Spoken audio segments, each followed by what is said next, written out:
जब आप ये कहते हैं कि मैं रोज़ उतना पढ़ नहीं पाता हूँ, इसके बुनियादी तौर पर 2-3 रीज़न्स हो सकते हैं। पहली बात तो कोई भी नहीं पढ़ पाता है, मैं भी नहीं पढ़ पाता हूँ उतना। हम लोग प्रिटेंड करते हैं कि हम बहुत पढ़ते हैं। ईमानदारी की बात है कि मैं आज तक कभी भी 1 घंटे से ज़्यादा एक साथ नहीं पढ़ पाया हूँ, और मैंने ठीक ठाक पढ़ाई की है वैसे, है ना, आप भरोसा कर सकती हैं इस बात पे। एक तो अपने आसपास ऐसे लोगों से बचिए जो बार बार दबाव बनाए कि मैं तो बहुत पढ़ता हूँ, तो कितना पढ़ती है। आप कितने घंटे का टारगेट लेके चल रहे हैं, एक प्रॉब्लम ये भी हो सकती है। आपकी उम्र में कॉलेज के अलावा अगर आप 3-4 घंटे पढ़ लेते हैं तो पर्याप्त है। कॉलेज के 3 साल सिर्फ पढ़ाई के लिए नहीं है, पढ़ाई से ज़्यादा सीखने के साल हैं, मंच पे आने के साल हैं। दोस्तों के साथ फिल्म देखिए, दोस्तों के साथ आउटिंग पे जाइए, रेस्टोरेंट में बैठ के खूब बकवास कीजिए उनके साथ। उसमें जो सीखेंगे वो केवल पढ़ाई से नहीं सीखेंगे। तो दिन में 3-4 घंटे बहुत होते हैं। और बाकी मैं एडवाइस करता हूँ बच्चों को कि बहुत सारी एक्टिविटीज़, जिसमें से एक एक्टिविटी चाय की दुकान पर दोस्तों के साथ बैठना, 1 घंटे बात करना भी शामिल है। पर्सनैलिटी ग्रूमिंग के लिए बहुत ज़रूरी है। फिर आप लोगों की उम्र में इमोशंस थोड़े उठापटक होती रहती है। अगर आप महीने के 30 दिन में से 6-7 दिन बीच में नहीं पढ़ पाते डिस्टर्बेंस से, तो इसका मतलब है कि आप दिमागी तौर पर एकदम ठीक हैं। चिंता उनकी है कि जो रोज पढ़ रहे हैं। इसका मतलब वो अपनी उम्र में जी नहीं रहे, वो किसी और उम्र में जी रहे हैं। तो ठीक है, कभी कभी डिस्टर्बेंस है कि उसको एंजॉय कीजिए। डिस्टर्बेंस बस सुंदर प्यारी होनी चाहिए, इतना ध्यान रखिए, है ना। जिसकी वजह से नींद उड़ी हुई है वो अच्छा होना चाहिए, बाकी तो ठीक है। Namaste, sir. Thank you, sir, for this session, sir. I extend my gratitude, sir. It was an honor to listen you, sir. Sir मेरा आपसे सवाल होगा कि कई एक आध एग्जाम्पल होंगे सर जहां आपने लेट गो किया होगा, आप अपने जीवन में भी किसी चीज़ में लेट गो किए होंगे, तो कोई एक आध ऐसा एग्जाम्पल आप शेयर करना चाहे जिससे हमें भी प्रेरणा मिले। मैं बताता हूँ आपको। जो मैंने कहा कि 7-8 साल पहले मैं थोड़ा एंग्जाइटी का शिकार हुआ। कई कारण थे, पर उसमें 2-4 लोग ऐसे थे जिन्होंने मेरा जीना मुश्किल कर दिया था उस समय। मतलब उन्होंने कर दिया, मैंने करवा भी लिया। अब तो मैं करवाता ही नहीं, तब मैंने करवा लिया था। अजीब किस्म के लोग, पीछे पड़ के रात दिन 24 घंटे तनाव देते रहना बिना किसी बात के, कोई वजह भी नहीं थी ऐसी। मैं बड़ा परेशान रहा। फिर बाद में परिस्थितियां बदल गई, मैं ठीक हो गया, मेरी स्थितियां ज़्यादा बेहतर हो गई। तो उन दिनों मैंने एक रहीम का दोहा पढ़ा, वो मेरे जीवन का उसूल बन गया। उसके बाद से 1-2 बार मेरे मन में आया कि मैं भी दुश्मनी कर लूं और दिखा दूं, और मेरे पास ताकत उनसे ज़्यादा थी उस समय भी, आज भी है। पर अगर मैं किसी के उकसाने पे उसके जैसा हो गया तो जीता तो वही। जब मैं ही नहीं रहा तो फिर तो कोई और लड़ रहा है, मैं रहा ही नहीं, वो जीत जाएगा। मेरी असली कश्मकश ये थी कि बिना उसके जैसा हुए इस चीज़ से बाहर निकलना है। ये कुछ वैसे कि आप सड़क पे जा रहे हैं, कीचड़ में सूअर लोटा हुआ है, उछल उछल लौट रहा है, आपके सफ़ेद कमीज पे छींटा पड़ गया। अब 2 ऑप्शंस हैं, या तो हिसाब बराबर करने के लिए उतर जाइए, उसको आप कैसे गंदा करोगे, वो तो पहले ही मस्त है उसी गंदगी में, उसका तो स्वभाव है। आपका एक छींटा है, आप पूरी कमीज गंदी कर लेंगे वहां जाके। तो सबसे अच्छा क्या है, वहां से निकल जाना, लेट गो कर देना। तो मैंने रहीम का एक दोहा अपना सार बना लिया। रहीमन ओछे नरन सो बैर भली ना प्रीति। रहीमन ओछे किस्म के लोगों से ना बैर अच्छा है ना प्यार अच्छा है।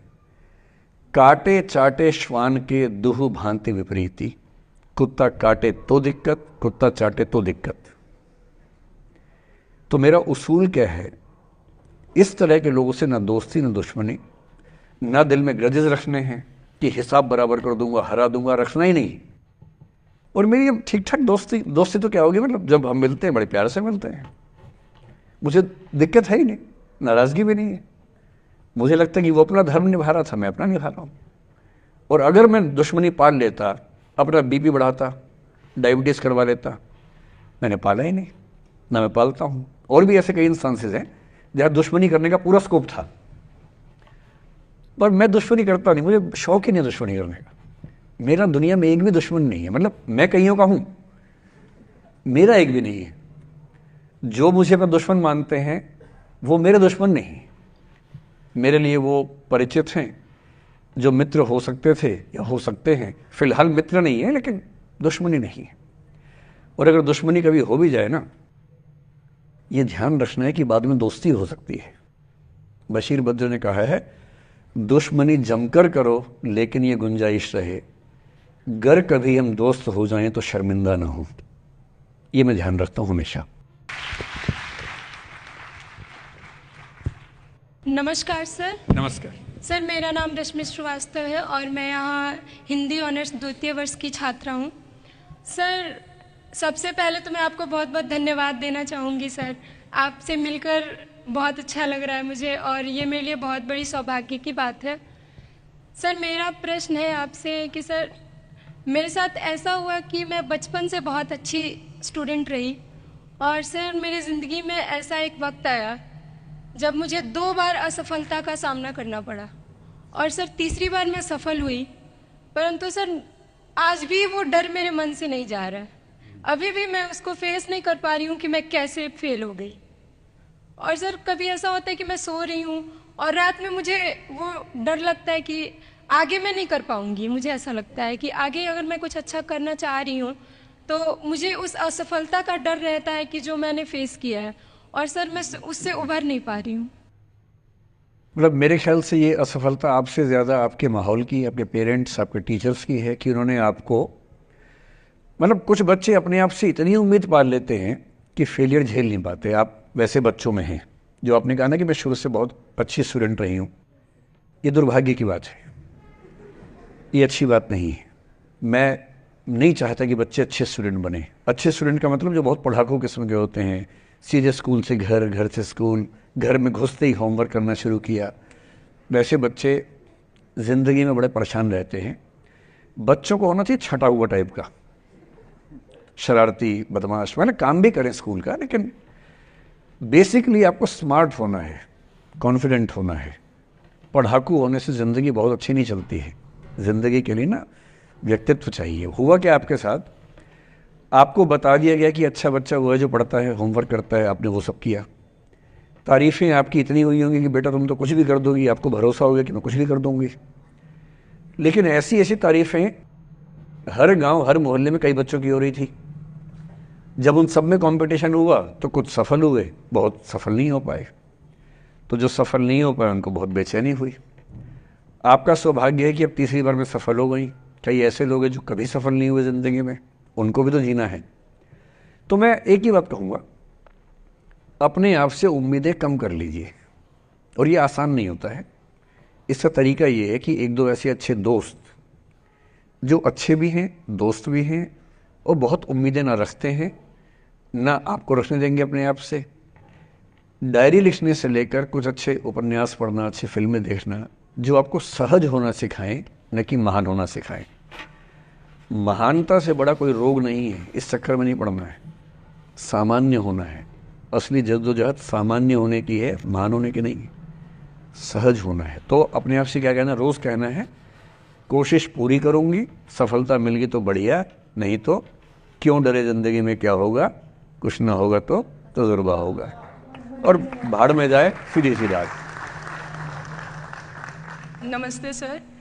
सर मेरा क्वेश्चन थोड़ा सा इनसे अलग है। सर जैसे आपने कहा कि लेट गो करना चाहिए, लेकिन क्या करना चाहिए? लेट गो हाँ, करना चाहिए। हमने भी ये चीज़ सुनी है कि जिसके नसीब में जो लिखा होता है एक दिन उसे वो मिलता ही है, तो उसके लिए हमें परिश्रम करना चाहिए। तो सर एक इनके बीच में क्या एक थिन लाइन नहीं है कि हमने सोचा जैसे 71st डे पर मुझे ऐसा लग रहा है कि अब मुझसे और नहीं होगा, अब मैं नहीं करूँगी। माना कि वो गिव अप भी कहा जाता है, लेकिन अगर मेरे नसीब में है कि नहीं यार कल ये तुझसे हो जाएगा, अगर मैं कोई भी टास्क कर रही हूँ कल ये कंप्लीट होगा, लेकिन मैं सोचूँ नहीं मेरे से ये प्रेशर नहीं हो रहा, I should let go this, I should start some other thing. तो क्या ये मुझे लेट गो करना कभी रिग्रेट नहीं कर सकते क्या लाइफ में, यार एक दिन और ट्राई कर लेते तो शायद मिल ही जाता? देखिए, जो नसीब का मामला है, मेरे ख्याल से आपकी उम्र में नसीब को नहीं मानना चाहिए। दुनिया में किसी को नहीं पता कि नसीब है या नहीं, और है तो कितना है। सब तुक्का लगा रहे हैं, मैं भी तुक्का लगा रहा हूँ, ठीक। जो हार जाता है ना, उसको तसल्ली देना बहुत ज़रूरी है, वरना वो जी नहीं पाएगा। और पराजित व्यक्ति को तसल्ली देने के लिए सबसे अच्छा शब्द है नसीब, भाग्य, नियति। बहुत ज़रूरी है। और इसलिए एक उम्र के बाद गीता का सार पढ़ना बहुत ज़रूरी है। समझना पड़ता है कि सब कुछ हमारे हाथ में नहीं होता है, सच में नहीं होता है। पर इसका मतलब ये भी नहीं है कि सब कुछ किसी और के हाथ में होता है। अगर ऐसा होता तो बिना मेहनत करने वाले आईएएस बन जाते या कुछ भी बन जाते। ये हो सकता है कि आईएएस बनने के एग्जाम में 10 ने मेहनत की, उनमें से 8 का हुआ, 2 का नहीं हुआ। पर यह नहीं हो सकता कि एक आदमी ने मेहनत नहीं की तो उसका आईएएस हो गया। बिना मेहनत के तो नसीब भी नहीं मिलने वाला है। इसलिए ये मान लीजिए कि कुछ ना कुछ चीज़ें हमारे कंट्रोल में नहीं है, लेकिन जितना कंट्रोल में है उस पर पूरी ताकत लगाएंगे, पूरा डिसिप्लिन रखेंगे, तो हम अपनी किस्मत सबसे अच्छी लिख पाएंगे। सबसे अच्छी मतलब बाकियों से नहीं, मेरी जितनी अच्छी हो सकती है उतनी अच्छी लिख पाएंगे।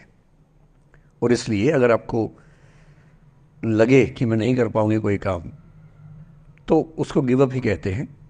लेट गो का मतलब तब होता है जब आप मन भर चुका है, अब उसकी ज़रूरत महसूस नहीं हो रही। जैसे आईएएस बनने की कोशिश कर रहे हैं, नहीं बन पाए, तैयारी छोड़ दी, गिव अप है। बन गए, नौकरी की, मज़ा नहीं आया, छोड़ दिया, ये लेट गो है। लेट गो करने के लिए पहले हासिल करना पड़ता है, या हासिल होने से पहले उस मनोभूमि पर पहुंचना पड़ता है जहां हासिल होने का सुख आपने महसूस कर लिया और उसमें मज़ा नहीं आया, ठीक ही है, औसत है, तब छोड़ दिया। इसलिए आपकी उम्र को शोभा नहीं देता कि हम नसीब की बात करें, ये शोभा देता है मेरी उम्र को। तो 30-40 के बाद नसीब, भाग्य, नियति चलेगा। फिलहाल कर्म पे भरोसा कीजिए, मेहनत, डिसिप्लिन, और मोटिवेशन से ज़्यादा महत्वपूर्ण है डिसिप्लिन, ध्यान रखिएगा। मोटिवेशन का ग्राफ ऐसा होता है, फिर ऐसे नीचे आता है धीरे धीरे। डिसिप्लिन ऐसे रहता है, और डिसिप्लिन वाला व्यक्ति हमेशा मोटिवेशन वाले व्यक्ति से ज़्यादा सफल होगा, ये मान के चलिए। सबसे अच्छा क्या है? Motivation with discipline. तो कोशिश कीजिए कि नसीब पे ना छोड़िए, अपने भरोसे कीजिए। All the best.